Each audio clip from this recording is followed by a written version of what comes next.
Welcome back to my channel. ಹೊಸದಾಗಿ channel ನೋಡ್ತಾ ಇದ್ದರೆ ಸಬ್ಸ್ಕ್ರೈಬ್ ಮಾಡಿಕೊಂಡು ಸಪೋರ್ಟ್ ಮಾಡಿ. ವಾರಾಹಿ ದೇವಿಯ ಆಶೀರ್ವಾದ ಎಲ್ಲರ ಮೇಲೂ ಇರಲಿ ಅಂತ ವಿಡಿಯೋ ಪ್ರಾರಂಭ ಮಾಡ್ತಾ ಇದ್ದೀನಿ. ಸ್ನೇಹಿತರೆ, ಇದೇ ಗುರುವಾರ ನಮಗೆ ಪಂಚಮಿ ಇದೆ. ಪಂಚಮಿ ತಿಥಿ ಅಂದರೆ ಶ್ರೀ ಮಹಾಲಕ್ಷ್ಮಿಗೆ ತುಂಬ ಇಷ್ಟವಾಗುವಂಥ ಹಾಗೂ ವಾರಾಹಿ ದೇವಿಗೆ ಬಹಳ ಶಕ್ತಿ ಇರುವಂಥ ಈ ದಿನವನ್ನು ಮಿಸ್ ಮಾಡ್ಕೊಳ್ಳೋದಕ್ಕೆ ಹೋಗಬೇಡಿ. ಯಾಕಂದರೆ ಈ ದಿನ ಪಂಚಮಿ ಅಂದಾಗ ತಿಂಗಳಲ್ಲಿ ನಮಗೆ 2 ಬಾರಿ ಬರುತ್ತೆ. ಸಾಕಷ್ಟು ಜನ ಕೇಳ್ತೀರಾ, ಅಕ್ಕ ಈ ದಿನಗಳಲ್ಲಿ ನಾವು ಮಾಡುವಂಥ ಪೂಜೆ ಪರಿಹಾರ ನಮಗೆ ತುಂಬಾ ಒಳ್ಳೆಯದಾಗಿದೆ ಅಂತ ಮಾಡಿರುವಂಥವರು ಇದ್ರ ಬಗ್ಗೆ ಹೇಳ್ತಾರೆ.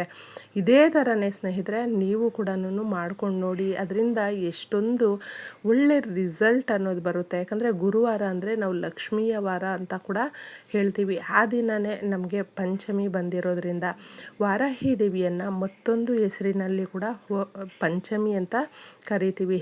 ನಮ್ಮ ದೇವಸ್ಥಾನಗಳಲ್ಲಿ ಆ ತಾಯಿಯ 5ನೇ ರೂಪ ಅನ್ನೋದು ಇರುತ್ತೆ ಸ್ನೇಹಿತರೆ. ಅದಕ್ಕೋಸ್ಕರ ಗ್ರಾಮ ದೇವತೆಗಳನ್ನು ನಾವು ಪೂಜೆ ಮಾಡಬಹುದು. ವಾರಾಹಿ ದೇವಿಯ ದೇವಸ್ಥಾನಗಳನ್ನು ಹುಡ್ಕೊಂಡು ಹೋಗ್ತೀವಿ, ಸಿಗೋದಿಲ್ಲ, ದೂರ ಇರುತ್ತೆ ಅಂತೆಲ್ಲ ಹೇಳುವಂಥವರು ನಿಮ್ಮ ಗ್ರಾಮ ದೇವತೆಗಳನ್ನು ಪೂಜೆ ಮಾಡಿ. ಆ ತಾಯಿ ಅದರಲ್ಲೂ ಕೂಡ ಇರೋದರಿಂದ ಮುಖ್ಯವಾದಂಥ ಎಲ್ಲ ರೀತಿಯ ಭೂಮಿಗೆ ಸಂಬಂಧಪಟ್ಟಂತೆ ಕೋರ್ಟು ಕೇಸು ಕಚೇರಿ ಹಣಕಾಸಿನ ಸಮಸ್ಯೆಗಳಿಗೆ ಮನೆ ಈ ಥರ ಭೂಮಿಗೆ ಹಲವಾರು ಸಮಸ್ಯೆಗಳು ಇರುತ್ತೆ. ಅದನ್ನು ಪರಿಹಾರ ಮಾಡುವಂಥ ವಾರಾಹಿ ದೇವಿಯ ಶಕ್ತಿದಾಯಕವಾದ ದಿನ ಅಂತ ಹೇಳಬಹುದು. ಪಂಚಮಿಯ ದಿನ ಮಾಡುವಂಥ ಪರಿಹಾರಗಳು ನಮ್ಮನ್ನು ಮತ್ತೊಂದು ಕಡೆ ಅಂದರೆ ಒಂದು ಜೀವನ ತುಂಬ ಕಷ್ಟ ಕೊಟ್ಬಿಟ್ಟಿರುತ್ತೆ. ನಡೀತಾ ಇದ್ದೀವಿ, ನಮ್ಗೆ ಆಗ್ತಾ ಇಲ್ಲ ಅಂತ ಎಷ್ಟೋ ಸಾರಿ ನಾವು ಸೋಲನ್ನು ಒಪ್ಕೊಳ್ಳೋದಕ್ಕೆ ರೆಡಿಯಾಗಿಬಿಡ್ತೀವಿ. ಅಂತಹವರು ತಪ್ಪದೆ ಈ ಪರಿಹಾರವನ್ನು ಮಾಡ್ಕೊಳ್ಳಿ ಸ್ನೇಹಿತರೆ. ಸದಾಕಾಲ ಶ್ರೀ ಮಹಾಲಕ್ಷ್ಮಿ ನಮ್ಮ ಮನೆಯಲ್ಲಿ ಸಂಪತ್ತನ್ನು ತಂದು ನೆಲೆಸ್ತಾಳೆ. ಯಾಕಂದರೆ ಶ್ರೀ ಮಹಾಲಕ್ಷ್ಮಿ ಬಂದು ಸಂಪತ್ತಿಗೆ ಅಧಿದೇವತೆ. ಆ ತಾಯಿಯನ್ನು ನಾವು ಒಲಿಸ್ಕೊಳ್ಬೇಕು ಅಂದರೆ ನಂಬಿಕೆ, ಶ್ರದ್ಧಾ, ಭಕ್ತಿ ಇದ್ದರೆ ಆ ತಾಯಿಗೆ ಇಷ್ಟ ಆಗುತ್ತೆ. ಇನ್ನು ದಾಸವಾಳದ ಹೂವು ಅಂದರೆ ತುಂಬ ಇಷ್ಟಪಡ್ತಾಳೆ ಆ ತಾಯಿ.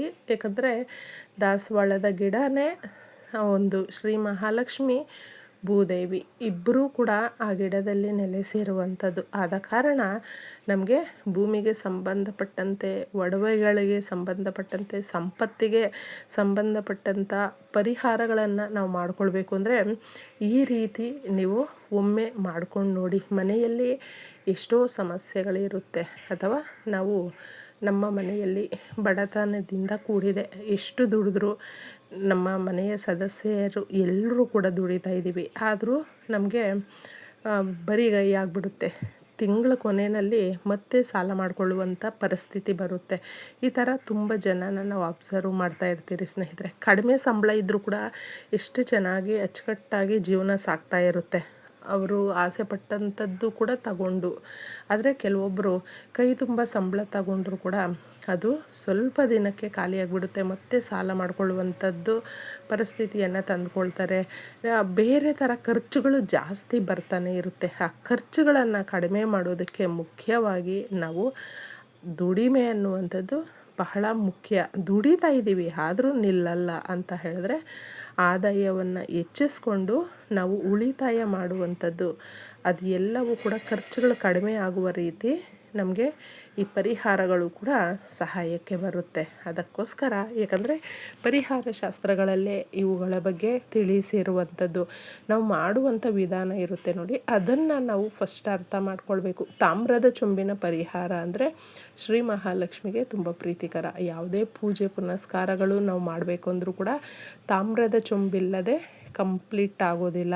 ಅದು ಲಕ್ಷ್ಮೀ ದೇವಿಗೆ ಮಾತ್ರ ನಾವು ಪೂಜೆ ಮಾಡಬೇಕು, ಪರಿಹಾರ ಮಾಡಬೇಕು. ಆ ತಾಯಿಯನ್ನು ನಾವು ಒಲಿಸ್ಕೊಳ್ಬೇಕು ಅಂದರೆ ತಾಮ್ರದ ಚೊಂಬು ಅನ್ನುವಂಥದ್ದು ಬಹಳ ಮುಖ್ಯವಾಗಿರುತ್ತೆ. ಇದನ್ನು ನೀವು ಮನೆಯಲ್ಲಿ ಮಾಡ್ಕೊಳ್ಳಿ ಸ್ನೇಹಿತರೆ. ಸಂಧ್ಯಾ ಸಮಯದಲ್ಲಿ ಮಾಡ್ಕೊಳ್ಳಿ. ಸಂಧ್ಯಾ ಸಮಯ ಅನ್ನುವಂಥದ್ದು ಶ್ರೀ ಮಹಾಲಕ್ಷ್ಮಿಗೆ ತುಂಬ ಇಷ್ಟಪಡ್ತಾಳೆ. ಆ ಸಮಯವನ್ನು ಗೋವುಗಳು ಮನೆಗೆ ಬರುವಂಥ ಸಂದರ್ಭದಲ್ಲಿ ಆ ಸಮಯದಲ್ಲಿ ಲಕ್ಷ್ಮೀದೇವಿ ಕೂಡ ಗೋಮಾತೆಯ ಜೊತೆ ಬರ್ತಾಳೆ. ಅದಕ್ಕೋಸ್ಕರ ಒಂದು ತಾಮ್ರದ ಚೊಂಬನ್ನು ತಗೊಂಡು ಶುದ್ಧವಾದಂಥ ನೀರನ್ನು ತಗೊಳ್ಳಿ, ಅದಕ್ಕೆ 5 ರೂಪಾಯಿ ಕಾಯಿನನ್ನು ತೊಳೆದು ನೀವು ಹಾಕ್ಕೊಳ್ಬೇಕು. ಇದರಲ್ಲಿ ತಿಳಿಸುವಂಥ ವಸ್ತುಗಳು ಎಲ್ಲವೂ ನೀವು ನೋಡಿ ಶ್ರೀ ಮಹಾವಿಷ್ಣುವಿಗೆ ತುಂಬ ಇಷ್ಟವಾಗುವಂಥದ್ದು. ಭಗವಂತನು ಕಲಿಯುಗದ ದೈವ. ನಮ್ಮ ಕಣ್ಣೀರನ್ನು ಒರೆಸುವಂಥ ಪ್ರತಿಯೊಂದು ಕೂಡ ಭಗವಂತನಿಗೆ ನಾವು ಆರತಿ ಮಾಡಬೇಕಾದ್ರೆ ಪಚ್ಚಕರ್ಪೂರವನ್ನು ಬಳಸ್ತೀವಿ. ತೀರ್ಥ ಪ್ರಸಾದಗಳಿಗೆ ಪಚ್ಚಕರ್ಪೂರವನ್ನು ಬಳಸ್ತೀವಿ. ಅಷ್ಟೊಂದು ಶ್ರೇಷ್ಠವಾಗಿರುವಂಥದ್ದು, ಮುಖ್ಯವಾಗಿರುವಂಥದ್ದು ಪಚ್ಚಕರ್ಪೂರ. ಯಾವ ಜಾಗದಲ್ಲಿರುತ್ತೋ ಹಣಕಾಸಿಗೆ ಒಂದು ತೊಂದರೆ ಬರೋದಿಲ್ಲ.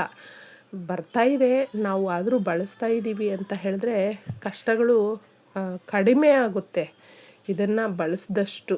ಅದಕ್ಕೋಸ್ಕರ ನೀವು ಶುದ್ಧವಾದಂಥ ನೀರನ್ನು ತಗೊಂಡಿದ್ದೆ ನಿಮ್ಮ ಮನೆಯ ಈಶಾನ್ಯ ಮೂಲೆಯಲ್ಲಿ ಇದನ್ನು ಇಡೋದಕ್ಕೆ ಆದಷ್ಟು ಪ್ರಯತ್ನ ಪಡಿ. ಈಶಾನ್ಯ ಮೂಲೆ ಅನ್ನುವಂಥದ್ದು ತುಂಬ ಒಳ್ಳೆಯದು. ನಮ್ಮ ಮನೆ ಏಳಿಗೆ ಆಗೋದಕ್ಕೆ, ಅಭಿವೃದ್ಧಿ ಆಗೋದಕ್ಕೆ, ಸಂತೋಷವನ್ನು ತರೋದಕ್ಕೆ, ಬಡತನವನ್ನು ದೂರ ಮಾಡಿ ಕಣ್ಣೀರನ್ನು ಒರೆಸೋದಕ್ಕೆ ಸಹಾಯ ಮಾಡುತ್ತೆ. ಈಶಾನ್ಯ ಮೂಲೆ ಕ್ಲೀನಾಗಿ ನೀವು ಹೇಗಿದ್ದರೂ ಮನೆಯನ್ನು ಒರೆಸ್ಕೊಂಡಾದಮೇಲೆ ಅಲ್ಲಿ ಸ್ವಲ್ಪ ನಿಮಗೆ ಪೀಠದ ವ್ಯವಸ್ಥೆ ಮಾಡ್ಕೊಳ್ತೀವಿ ಅಂತ ಹೇಳಿದ್ರೆ ಪೀಠದ ಮೇಲೆ ಅರಿಶಿಣ ಹಚ್ಚಿ ನೀವು ಚಿಕ್ಕದಾಗಿ ಅಕ್ಕಿ ಹಿಟ್ಟಿನಿಂದ ರಂಗೋಲಿಯನ್ನು ಬಿಡಿಸಬಹುದು. ಇಲ್ಲ ಅಂದರೆ ನೀವು ಹಾಗೆ ಕೂಡ ಇಡಬಹುದು. ಅಥವಾ ನಿಮಗೆ ನಿಮ್ಮ ಮನೆಯಲ್ಲಿ ಈಶಾನ್ಯ ಮೂಲೆಯಲ್ಲಿ ವ್ಯವಸ್ಥೆ ಇಲ್ಲ ಅಂತ ಹೇಳಿದ್ರೆ ದೇವರ ಮನೆಯಲ್ಲಿ ಈಶಾನ್ಯ ಮೂಲೆ ಬರುವ ಜಾಗನ ವ್ಯವಸ್ಥೆ ಮಾಡ್ಕೊಳ್ಬಹುದು. ಈ ಥರ ಮಾಡಿ ಇದರಲ್ಲಿ ತಿಳಿಸಿರುವಂಥ ಪ್ರತಿ ವಸ್ತುವನ್ನು ಹಾಕಿ. ಇದು ಎಲ್ಲವೂ ಕೂಡ ನಮ್ಮ ಹಣಕಾಸಿಗೆ ಸಂಬಂಧಪಟ್ಟಂಥದ್ದು, ಹಣವನ್ನು ಆಕರ್ಷಿಸುವಂಥದ್ದು, 4 ಕಡೆಯಿಂದ ದುಡ್ಡು ನಮಗೆ ಬರುವಂತೆ ಮಾಡುತ್ತೆ. ಶುದ್ಧವಾಗಿ ನಾವು ನೀರನ್ನು ತುಂಬಿಸ್ಕೊಂಡು 5 ರೂಪಾಯಿ ಕಾಯಿನ್ ಹಾಕಿ ಅಕ್ಷತೆ, ಅರಿಶಿಣ, ಕುಂಕುಮ, ಸ್ವಲ್ಪ ಗಂಧ, ಮುಖ್ಯವಾಗಿ ದಾಸವಾಳದ ಹೂವಿದ್ದರೆ ತಗೊಳ್ಳಿ. ಅದಿಲ್ಲ ಅಂತ ಹೇಳಿದ್ರೆ ನೀವು ರೋಸ್ ಕೂಡ ತಗೊಳ್ಬಹುದು ಸ್ನೇಹಿತರೆ. ದಾಸವಾಳದ ಹೂವು ಅಂತಂದರೆ ನಾವು ಚಿನ್ನವನ್ನು ತಗೊಳ್ಳುವಂಥ ಯೋಗ ಹಾಗೂ ಮನೆಯನ್ನು ಕಟ್ಟುವಂಥ ಯೋಗ, ಪ್ರಾಪರ್ಟಿಯನ್ನು ಮಾಡಿಕೊಳ್ಳುವಂಥ ಯೋಗ ಇದೆಲ್ಲವೂ ಕೂಡ ಬರುತ್ತೆ. ಅದಕ್ಕೋಸ್ಕರ ಪೂರ್ತಿಯಾಗಿ ನೀವು ಇದನ್ನೆಲ್ಲ ತುಂಬಿಸಿ ಲಕ್ಷ್ಮೀದೇವಿಯನ್ನು ಕೇಳ್ಕೊಳ್ಳಿ, ಸಂಕಲ್ಪ ಮಾಡ್ಕೊಳ್ಳಿ. ನಮ್ಮ ಮನೆಯಲ್ಲಿರುವಂಥ ದರಿದ್ರ, ಕಷ್ಟ, ಅಲಕ್ಷ್ಮಿ ಎಲ್ಲವೂ ಹೋಗಬೇಕು. ತಾಯಿ ಬಂದು ನಮ್ಮ ಮನೆಯಲ್ಲಿ ನೆಲೆಸಮ್ಮ ಅಂತಂದ್ಬಿಟ್ಟು ಸಂಕಲ್ಪ ಮಾಡಿಕೊಂಡು ಕೇಳಿಕೊಂಡು ಇದನ್ನು ಪೂರ್ತಿಯಾಗಿ ಧೂಪ ದೀಪ ತೋರಿಸಿ ಇಡಿ. ರಾತ್ರಿ ಪೂರ್ತಿ ಇಡಿ. ಮಾರನೇ ದಿನ ಮಾತ್ರ ಅದನ್ನು ನೀವು ತಗೊಂಡೋಗಿದ್ದೆ ನಿಮ್ಮ ಮನೆ ಹತ್ರ ಇರುವಂಥ ಗಿಡಗಳಿಗೇ ಹಾಕಬಹುದು. ತುಳಸಿ ಗಿಡಕ್ಕೆ ಬಿಟ್ಟು 5 ರೂಪಾಯಿ ಕಾಯಿನನ್ನು ಮಾತ್ರ ನೀವು ದುಡ್ಡಿಡುವಂಥ ಜಾಗದಲ್ಲಿ ಇದನ್ನು ಇಟ್ಕೊಳ್ಳಿ ಒಂದಷ್ಟು ದಿನ. ಆಮೇಲೆ ಅದನ್ನು ಖರ್ಚು ಮಾಡಬಹುದು, ತೊಂದರೆ ಇಲ್ಲ. ಈ ರೀತಿ ನೀವು ಒಂದು ವಿಶೇಷವಾದ ದಿನಗಳಲ್ಲಿ ಮಾಡ್ಕೊಳ್ಳಿ, ದೊಡ್ಡ ಬದಲಾವಣೆಯನ್ನು ನೋಡಬಹುದು.